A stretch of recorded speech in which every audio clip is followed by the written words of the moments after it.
All right, let's get into this week's mailbag. You can write in info@davidpakman.com. I should say, after the deluge and some angry emails last week, the number of emails we get far exceeds the 5 to 10 that I can look at during the mailbag segment. We get a few hundred emails every day. Multiply that by 7 days a week. You can quickly see why we can't get to all of them. So info@davidpakman.com, but emailing is no guarantee that your email will make it into the mailbag. Let's start with today's first email. It's from Chris. Chris says, "Hey, David, hope you're well. What if Democrats or left-leaning people started up a faux right-wing party in order to steal votes from the Republicans? It might be hard to pull off the lie to make it seem authentic, but politics is a dirty game after all. If they could divert votes, then mission accomplished. If they actually win, then mission accomplished." Just something I was musing over for a bit of fun. You know, I'm not totally sure that that's legal. There was this case, actually, it's still going on. It involves Matt Gaetz in Florida, about the idea of him being involved in supporting like a sort of diversion candidate. And this is exactly the idea that Chris is pointing out. I think that there's some legal issue with it, actually, although I don't remember exactly what it is. I don't really have a moral problem with it in a sort of traditional sense, but I question whether it would really work. And at the end of the day, obviously, if it's against the law, then it shouldn't be done. But even if it's not, I'm just not sure that a fake right-wing party would really work other than maybe in a few districts. But I'd be willing to think about the logistics a little more, and maybe I'd have my mind changed on that. Kevin wrote in. Kevin says, "This is a video clip that aired on CBS Morning News a month ago. The story is about the debate on requiring children to wear masks in school or not. At 2:34 into the video, a frustrated parent says to the school board, 'Science is not fact. Science is meant to be challenged.' Keep up the great work, David. Enjoy your YouTube channel." This is actually a very interesting topic. Increasingly, you hear from people on the right things like, "Science has been wrong, and you have to be allowed to challenge science."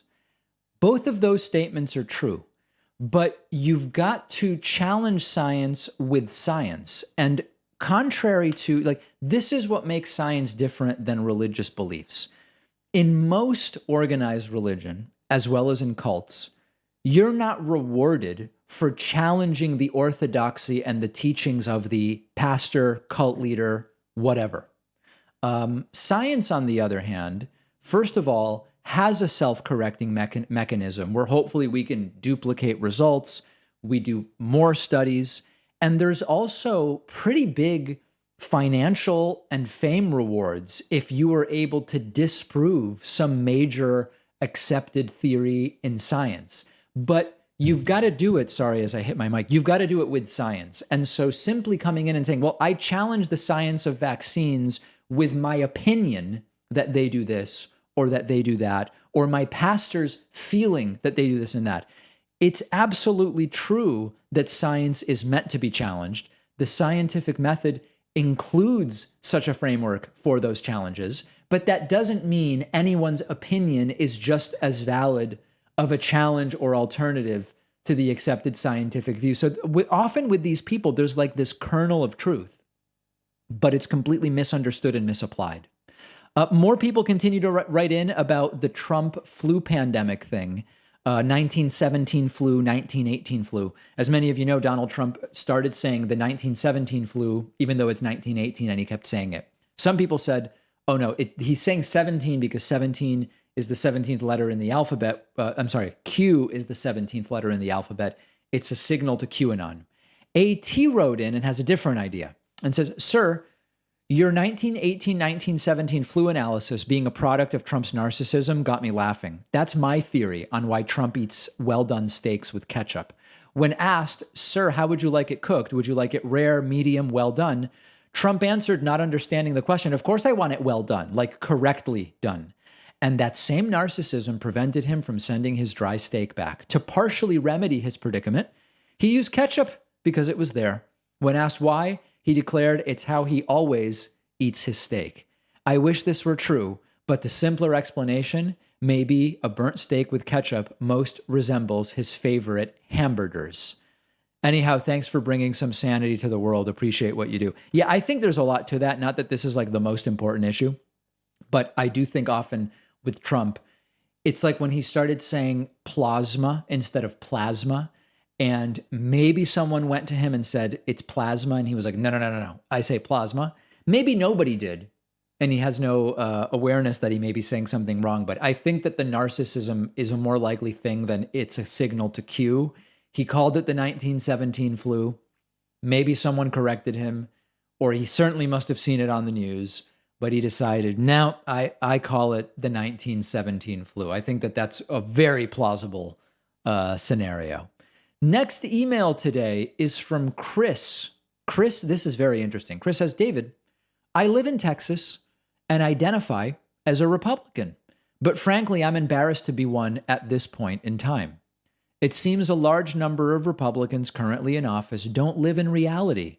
I believe as long as our lawmakers have the us versus them mindset, they will never come together for the good of the people.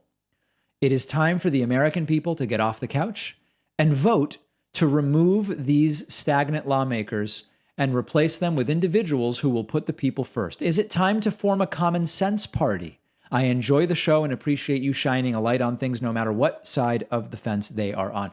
Listen, I have no problem with the idea. The idea of a common sense party has been floated many times before. To some degree, I think it's kind of what Andrew Yang is trying to do with the Forward Party. Andrew sent me his book and we're trying to get him on the show for an interview soon. But often what you end up with in these situations is that there will be some seemingly reasonable people from the right, like Chris, who might be good faith participants in such a common sense party. But very quickly you realize the vast majority of those people don't really have any common sense. And you can't really involve them because their ideas are terrible and they're not willing to have their minds changed. And so there's really no practical way that you can include them. And that's what we often end up sort of bumping up against, for lack of a better term. And so I love the idea. I would love to be able to say, hey, you know what? If we keep the left, but then we include just like the sane right, then on average, we'll have a more reasonable we end up with very few people like Chris who we can actually include. And then what you end up risking is it appeals to more Democrats than Republicans and just hurts Democrats and leads to Republicans being elected due to it being a spoiler. And that's a disaster. That is not something I can, like in good faith, really support if it's going to even further sink the country into the bad. So send me your thoughts. I mean, is my analysis too negative, too pessimistic? Let me know. Elizabeth wrote in about Americans refusing the COVID vaccine for religious beliefs. Elizabeth says, David, hopefully you can clear this up for me. I recently saw on the news a woman who was upset because she was threatened to be removed from the kidney transplant list because she refused to get a COVID vaccine, stating religious belief. What religion would prohibit vaccination but allow an organ transplant? I believe this is just an avenue people are using to stronghold their refusal to get the COVID vaccine. Can you shed light on this? Love listening to your show. Thanks for what you do. Yeah, I don't have a specific answer, but it's a good question, which is the religions that tend to be just skeptical of medical treatment, like Christian Science is one, where I once knew someone who worked with a Christian scientist who said, listen, if I were to like get hurt, or it was a kind of a more dangerous job, you can't just call an ambulance. You've got to call my pastor. The pastor needs to first pray for me and authorize what needs to happen, including whether the ambulance can take me or whatever. I don't know, but it would seem to me an organization like that would have as much of a problem with organ transplants as much as the vaccine, or there would be some kind of double standard. I don't actually know. Are there religions where an organ transplant is okay, but vaccination really is not okay? I'm not aware of them. My instinct is that Elizabeth is probably onto something here, and that so-called religious objections to vaccination are often just ways to try to stop conversation. It's sort of like, the right likes to say, when the left doesn't like a conversation, they go, that's racist. And everybody goes, oh, and gets scared and backs away from the conversation. Similarly, I think that my religion says I can't get vaccinated could be used similarly. Here's another interesting vaccine question. This one's from Michael. Michael says, hey, David, when I hear all these anti-vax people incorrectly scream about gene therapy, what Michael's referring to is some people say the mRNA vaccines aren't vaccines, they're gene therapies. Michael says, when I hear them scream about that, I wonder, what's wrong with gene therapy?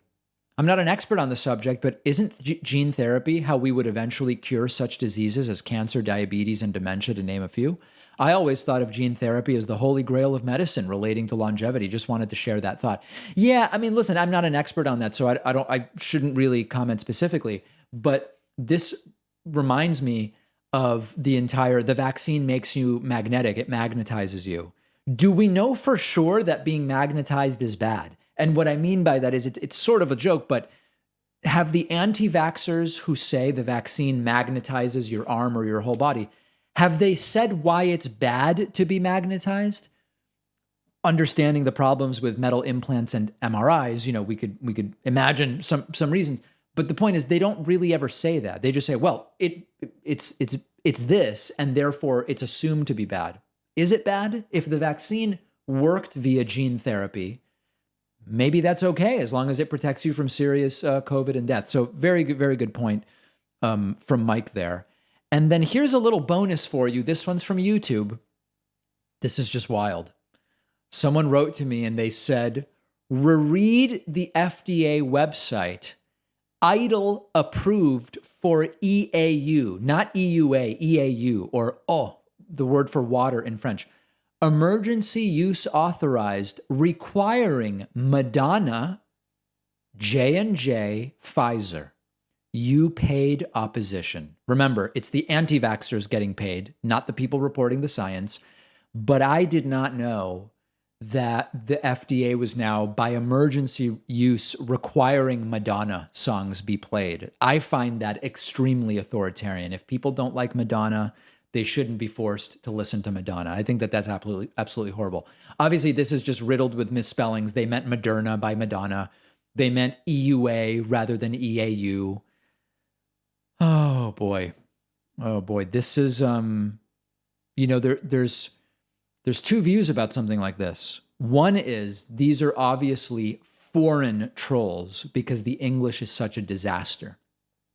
The other side of it is, unfortunately, there are people adults who write like this in the United States. And that is a really, really sad commentary on the state of education in the United States. And I don't mean teachers are bad, but just the ability of your average person. I mean, is this considered partial illiteracy? Is this so bad that we actually, this is a sort of partial illiteracy if someone writes like this? I don't know, but it's certainly very, very scary.